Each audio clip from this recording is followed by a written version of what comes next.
Sun risers Hyderabad dashing opener Abhishek శర్మపై BCCI serious అయింది. Eden Gardens వేదికగా కోల్కతా నైట్ రైడర్స్ తో జరిగిన మ్యాచ్ లో చోటు చేసుకున్న ఘటనను మ్యాచ్ రిఫరీ తప్పుపట్టాడు.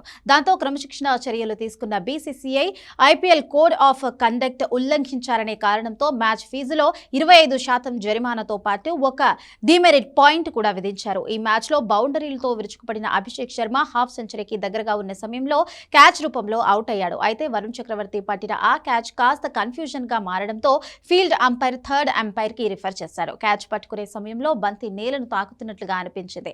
అందరూ నాట్ అవుట్ అనుకుంటే థర్డ్ అంపైర్ అవుట్ అవ్వాడని ప్రకటించాడు. దాంతో అసహనానికి గురైన అభిషేక్ శర్మ అంపైర్ ని అసభ్య పదజాలంతో దూషించాడు. పెవిలియన్ కు వచ్చిన తరువాత తన తప్పును అభిషేక్ శర్మ అంగీకరించాడు. అయితే మ్యాచ్ లో ప్రవర్తన సరిగా లేని కారణంగా జరిమానా విధించేందుకు మ్యాచ్ అధికారులు నిర్ణయించుకున్నారు. దాంతో మ్యాచ్ ఫీజులో 25% జరిమానాతో పాటు ఒక డిమెరిట్ పాయింట్ విధించారు. మ్యాచ్ జరుగుతున్న సమయంలో అసభ్య పదజాలాన్ని ఎవరైనా ఉపయోగిస్తే వారికి ఆర్టికల్ 2.3 కింద లెవెల్ 1 నేరం వర్తిస్తుంది.